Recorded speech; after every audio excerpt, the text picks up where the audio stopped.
Scrolling TikTok can sometimes feel like an empty void. Video after video, endless scrolling, your brain's turned off. Then you see a ramen lasagna. Come on. Food is being bastardized, minimizing those who've dedicated their lives to a craft, the passion of an entire industry in exchange for virality. Sure, there's convenience and content to feed your fried dopamine receptors, but has the need for convenience and pure visual excess replaced the #1 reason that cooking even exists? Cooking isn't always about the time that it takes or the flavor that you're creating, it's about the culture and the collective experience that you have with the people you care about. Even if that person is just you. But I want to understand this nonsense. We're not just taste testing a bunch of bull. Today we are making the most viral TikTok recipes that exist to see if they're just pure view grabs or if they're actually worth something. Starting with this. We've all seen the pink sauce. If you haven't, here's how it's made. Mayo, ranch powder, cayenne, salt, honey, dragon fruit powder. Why? White distilled vinegar. Water this strange sauce down. That'll really help it, I think. I'm being facetious, by the way. I do not think it will help it at all. Let's taste. This is not Pepto-Bismol. This is pink sauce. Please understand, everything will be rated on a tier list scale. S tier being the highest. F tier being, well, an F. Not good. Oh my God. That's it. That is abysmal. It's a sweet Miracle Whip. It's just got this like vinegary, just unnatural scent to it. But on the tail end, there is a nice little garlicky flavor. That is if you don't throw up. Vikram, I need you to come and try this. Oh, that's crazy. That legitimately smells like paint. I think if you took a shot of vinegar, it'd be better. So that gets a solid F tier. Not the best start, but let's be honest, this thing didn't have a chance. On to our next contestant. Oh, and one important note. Hello, this is, I guess, the new cabinet. My new cookbook is out, and if you didn't get a copy, now's a good time. The link's in the description. Love you so much. Stay hard.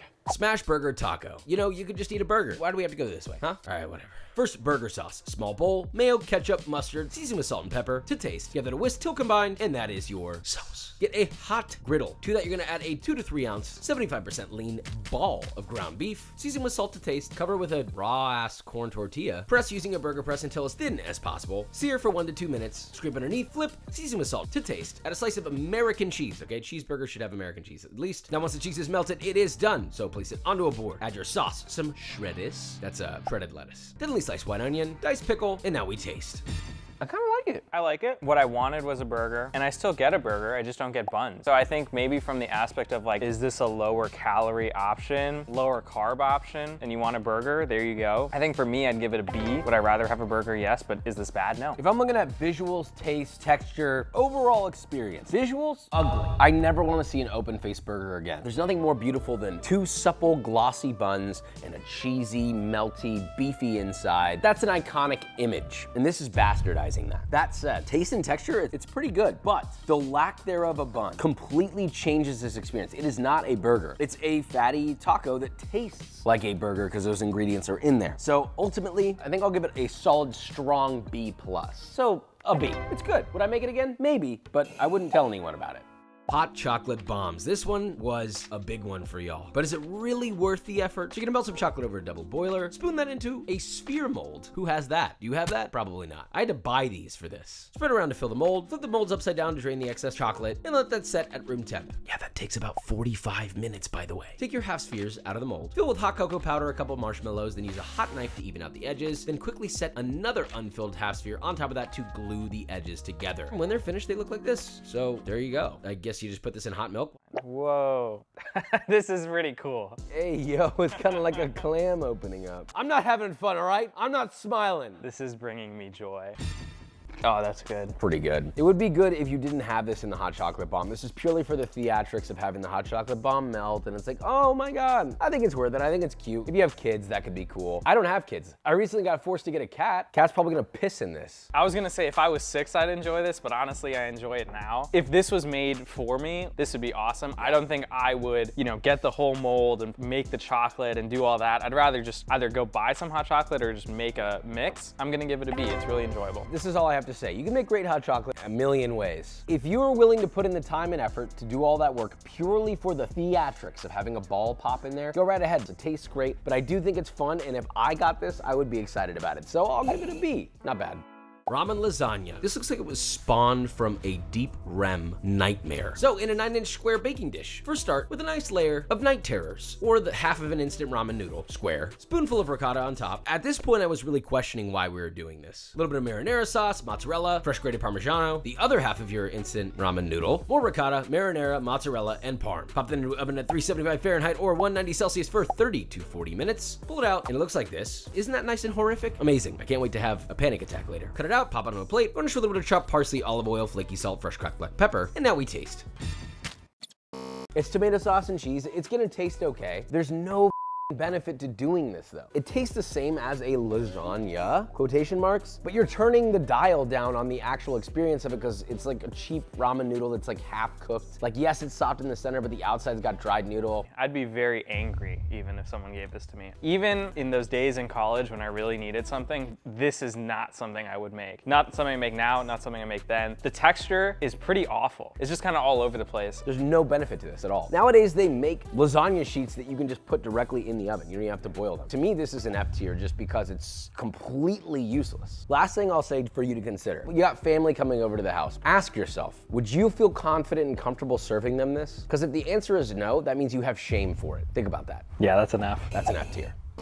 Healthy Coke. Boy, did this one piss me off. I don't even like Coke, and this is definitively wrong, but you know what? We're here to try things, okay? We do this for you. So, to a cup, add ice, balsamic vinegar. Yeah, I know. Trust me, I was thinking the same thing. Seltzer water, and give it a light stir. Oh my God, it looks just like Coke. Wow. Yeah, no. You could put soy sauce in seltzer water and look the same. Who came up with this? Some people say it tastes like Coke. I guess we'll find out. This is dumb. I'm not excited for this. Hell hath frozen over. If this even tastes remotely like Coke. It's not bad. I'm pretty shocked. I was gonna say this is an F straight out of the gate, but like, that's not bad. It's not bad. That's shocking. But does this taste like Coke? No. No. Not at all. Here's what I will say though. Anybody in culinary or into bartending or drinks, you know about the shrub. It's a vinegar-based drink, and they're very common in a lot of different cultures. So really what you made was a balsamic vinegar shrub. In a way, I'm very heavy on the quotations here, but it's not a Coke. Tastes good though. I'll give it a C. This is really enjoyable. There definitely are pockets where you're like, oh, that's a little too much. But outside of that, it's really good. I'll give it a C as well. Not bad, but not great.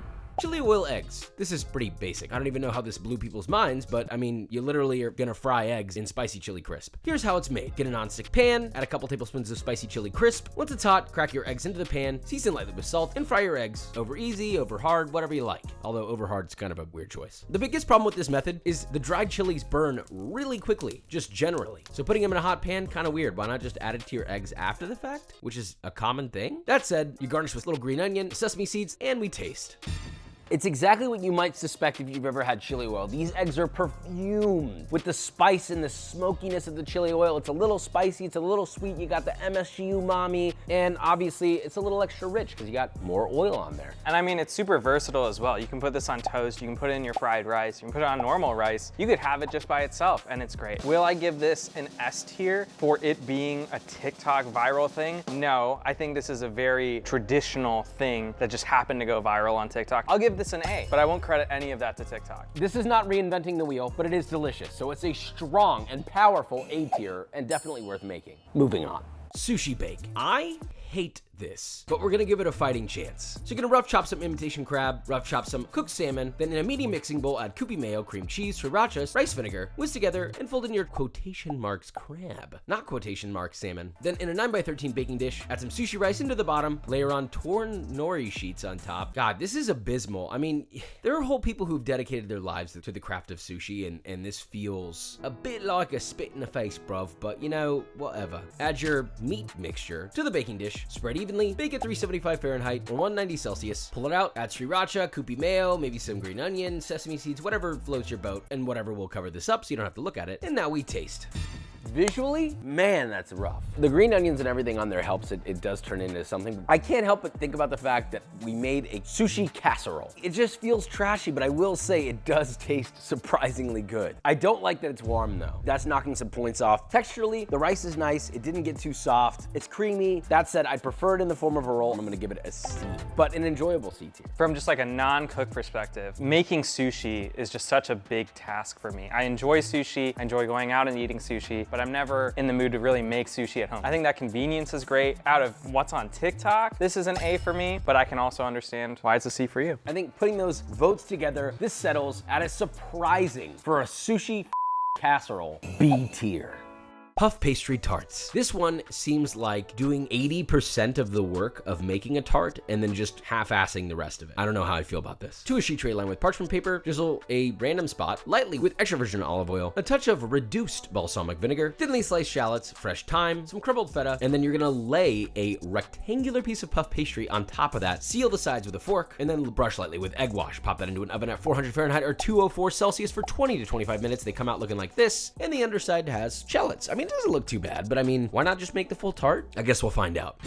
I'm not in love with it. I mean, I love shallots, balsamic vinegar, puff pastry. It's just kind of like, These are all flavors that work. It's easy to do. You're getting a lot of just balsamic puff pastry before you even get to the shallots. So I'm between a C and a D. Honestly, I'm gonna give it a D just because I have no purpose for this, and I think it's pretty purposeless. It's a solid D, maybe even a C, but I'm gonna keep it at a D. Ah, the butter board. Can we all talk about how unsanitary and gross and weird this trend is? Like, why? Just put, whatever, we'll get into it later. We all know how this is done. You get a cutting board and you spread really gross dollops of butter all over the board. I guess if you try really hard, it could kind of look cool, but at the end of the day, you're just smearing butter all over a board, which I guess to each their own, right? You know, we all have mental breakdowns. And then you can top it with whatever you want. Chili crisp, bacon, honey, flaky salt, chives, dill, mint. That's what I did. I'm sure it'll taste good, but it's like being like, hey, do you want some soup? And then you're pouring soup directly on the table. Anyway, let's taste. I also took one bite and I'm good. I like the flavors. That has nothing to do with the method of a butter board. You just know that even if you make this for a party, it's gonna get ruined. You're gonna have someone that comes in, it's like, oh cool, is this a butter board? And just go like oh, that. You Now who wants that? Josh added all on these other flavors, but like after just one big glob of butter, I'm like, I'm out. It's just so much butter. It does taste good, I will say. It doesn't taste bad. You can achieve the exact same experience, much less gross and much more tidy and orderly, because after this is 25% gone, it's gonna look nasty at your dinner party. I don't have a single friend that would enjoy me making this. I wouldn't enjoy making this. So for me, it's a solid F. It's an F. Smashed croissant. This one's funny. On one end, it's sort of like a candied croissant pancake, which I'm into the concept, but in that process, you have to crush the multitude of layers that have taken quite literally days to make with years of pastry skill, just kind of smushed. So that being said, get a croissant. Use a rolling pin to roll it as thin as possible. Then in a pan, set over medium heat, add a little melted butter, add your smashed croissants, brush with honey on the top of the croissant, place a piece of parchment onto the croissant, then use a stock pot to weigh that down, turn the heat to low, and toast for about 2 to 3 minutes. Then flip, brush again with honey, parchment back on, weigh down, and toast for 2 to 3 more minutes, or until caramelized, chewy, and crisp. Top that with some torn fresh burrata, mortadella, pistachios, a touch of extra virgin olive oil, flaky salt, and fresh cracked black pepper. Let's taste. Oh yeah. I will say we didn't put arugula on this. Why didn't we put arugula on this? Because that's gross. Just throwing raw arugula on something shows that you are being classless and have no inventive thoughts whatsoever. I really like it. There's a lot of people that can hate on this method of how this is put together. Any French person that sees this, I guarantee you, is going to say F you when they see that. But in America, this is cool. I almost want to give this an S tier, but we have to recognize this is just a croissant that was smashed and candied with some burrata and Italian cured meat, and that's it. And it tastes awesome, and you should make it, and it's very easy to make. It's a strong, strong, strong A. We can't just give out an S tier to something like this. Is it mind-blowing, super inventive to be on this viral scale? I don't think so in terms of like an S, but I would give it an A. Strong A. Strong A, I agree. A tier, moving on. $1 million spaghetti. I don't know where the $1 million came from, but there's definitely spaghetti in this. Here's how it's made. So cook and drain some spaghetti. Preheat a saucepan over medium-high heat. Add sweet Italian sausage. Sear until nice and browned. Break that up with a potato masher. Cook that through. Remove the sausage. Reduce the heat to medium. Add onions. Season to taste with salt. Cook till translucent. Then add garlic. Fresh cracked black pepper to taste. A little bit of Italian seasoning. A little bit of marinara. Add your sausage and stir to combine. Now, to your cooked spaghetti, you're gonna add a touch of marinara to that as well for some reason. I didn't make this recipe. Toss that together. Then in a medium mixing bowl, add cream cheese, ricotta, mozzarella, sour cream, and fold together with a spatula. Okay, this is where the directions get really questionable. So you're gonna take a 9x13 baking dish and you're gonna add some cubed butter at the bottom. Wow, okay. I'm going to call a psychiatrist after this. Add half your spaghetti, your cheese mixture, followed by the rest of your spaghetti, then your meat sauce, then mozzarella, and more cubed butter. Ah, America. Bake at 350 Fahrenheit or 175 Celsius, and look at this. Oh, wow, so nice. At least there's a cheese pull. See, the cheese pull is there to confuse you on how dumb this is. Let's taste. What this looks like is what it tastes like. It's very middle of the line. It's just pasta. You wanna know what $1 million lasagna is to me? A lasagna that was made with love and intention and made with the highest quality ingredients properly with real technique. That might be worth the title of $1 million lasagna because it's actually a lasagna. I'd give it a C. It's not a lasagna. Well, it is a lasagna, but it's not really a lasagna. Doesn't deserve the title. I just want to clarify, my annoyance here is not because it's not good. It's because it's not that mind-boggling. Maybe that's what the internet is about sometimes. Sometimes the internet is about, like, people are scrolling. They're not really thinking that deeply. They're just kind of like, oh, cool. But it's not oh, cool. It's okay. So we'll settle on C. Are you going to be blown away by it? No, not really. Moving on. Yogurt toast. Wow. This didn't need to exist. But in a medium mixing bowl, you're going to add yogurt, egg, maple syrup, whisk until it has a... God, why does it look like that? Then you're gonna take slices of white bread and indent a circle in the center. Look, I didn't make this up, okay? It's only hurting every fiber of my being to do this. Spoon in your yogurt mixture into the indent, add some fresh fruit on top. We did some raspberries, blueberries, and then for some godforsaken reason, it's popped into an air fryer at 350 Fahrenheit or 175 Celsius for 8 to 12 minutes. You pull it out. It looks like this. You dust it with powdered sugar so you don't have to look at it, and now we taste. Completely carried by the fruit. I don't detect at all the custard element. Let me try it by itself. It's a relatively purposeless and flavorless custard. It's also super overcooked in the world of custards, and it'll never not be super overcooked. You wanna know why? Because you're blasting it in an air fryer. That's not how you make custard, sweetheart. This whole thing is just screaming convenience, but convenience just dips the quality of it. You're like, oh, I want all my things for breakfast all together in my air fryer, and you're not gaining anything from that. I mean, there's no taste other than the fruit. It looks better than it tastes. That is true. And it doesn't look that good. So I'm gonna give it a big old D. D for sure. Moving on to baked feta pasta. This was one of the first big trends I saw, and it made me realize that many people don't care about some of the things that I really care about, and it hurt my feelings. So let's make it. 9x13 baking dish, add some cherry tomatoes, some olive oil, salt and pepper to taste. Toss that together, add a block of feta in the middle for whatever unholy reason. Bake at 400 Fahrenheit for 30 to 35 minutes. You pull it out, and at this point you're thinking, oh, this does kind of look nice, right? Blistered tomatoes, but at the same time, you don't realize the terrors you're committing right now. So you're gonna add some cooked pasta to that, toss together, fresh chopped parsley, toss, that's it. The reason why people love this? Because it's easy. But do people really love it for the taste? I guess we'll find out. It doesn't taste bad, but somehow this tastes like a diet pasta. The irony is, it's not low calorie or low fat. I'm trying to think of who would like it. It definitely hits the one pot pasta crowd for sure. I mean, do I know people that would really enjoy this? I think my wife would love this. I think it wouldn't be hard to make, and I think that she would eat a whole pan of it. I'd give it a B. It's not for me. It is very convenient, but again, I really need a high reward for the convenience because I feel like a carbonara isn't that much harder than this. I would call this faux convenience. I'm gonna have to veto this, say it's a C if you're willing to give up your B. Yeah, I'm fine with a C. We're calling this a C tier. Moving on. Cloud bread. How about this? We'll just do it and we'll let it speak for itself. In a large bowl, whisk together egg whites using electric beaters, then gradually add sugar, cornstarch, and beat until stiff peaks. Spoon your egg white onto a parchment paper lined baking tray. You're gonna shape it into sort of a weird cake and bake at 300 Fahrenheit or 150 Celsius for 20 to 25 minutes. It comes out looking like this, and everyone thinks it's so cool because when you crack into it, oh my God, it looks just like a cloud. So what? I guess if you wanna make a little science experiment for the kids, like that seems like a good use of this. For eating or even calling this food is a jailable offense. So let's taste. I was very impressed with how it looked, and I smelt it, and it legitimately smells like my dog. It is tremendously Oh my God, that's stinky. that's traumatic. Oh, I almost threw up. All right, let's eat it then. If I could rewind time about 10 seconds ago and not have eaten that, I would be 10 times happier than I am probably for the rest of my life. That's maybe one of the worst things I've tasted. That's an F. That's a full-on inedible F. This is not food. That's an F. Yeah. Pickled fries. This one I felt was a little interesting. And when I say that, I mean, the sound effects he used sounded questionably crunchy.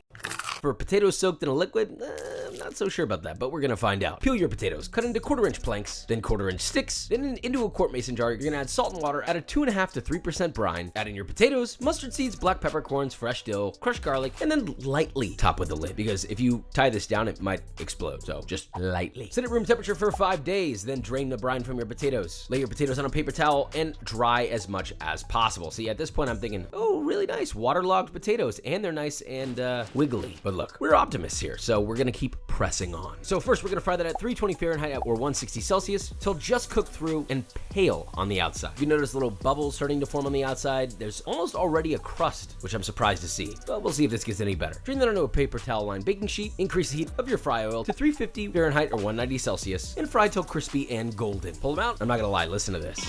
They're sounding crispy. You might have a chance here. You have to season these immediately with salt when they come out of the fryer while they are still hot, or the salt will not stick. Then all we have to do is place this on a nice little plate with some ketchup and mayo, and we taste. What the f? Tastes as good as it sounds. I think this is like now the ultimate way to make a fry. I never thought that pickling fries would lead to flavor like this. You got the garlickiness, you got a bit of sweetness in it, just a lot deeper of a flavor that you normally get compared to if you just put seasoning on it. I should clarify, these aren't really pickled. They're actually lacto-fermented, but they do give them a pickly taste. I don't know if I can say if these are my favorite fries that I've made just because I have a different technique in my book, but damn, these are up there. As someone that doesn't have a book, this is maybe the top one. There's nothing wrong with this. I mean, this is very contributive, I think, to like the cooking game. And I'm sure there's something with the brining process and them sitting for so long and the salt somehow creating some sort of chemical reaction that creates this beautiful crust of crunch and chew. And the inside's cooked nicely and it's flavored however you want it to be flavored. In this case, it tastes like a dill pickle. That's an S. That is the most qualified S I can think of. I agree. This is actually food science on TikTok and for a great end result. I gotta give a shout out to Val Moore at appetite.life on TikTok and Instagram. Dude, I don't know if this is OG your technique, but you're the only place I've ever seen this done. I love you. You did something good for us today. Made my tummy happy. Look, the moral of the story to this video to me is this. I hope people spend more time enjoying things more meaningful rather than the endless scrolling of 30-second highlight reels. It's hard to tell the truth, what's right and wrong, or even form any sort of an opinion when you only have seconds to understand it. Yet nowadays we seem to think that that's enough time. It's the lack of time spent on these things that create barriers and hurt communities in food. So remember, there's always a lot more to be enjoyed in the little bits and pieces of a singular thing that you really sit down and digest. It's okay to spend more time on things and maybe slow life down a little bit. But even after saying all that, there still might be something good in it after all. But only time will tell.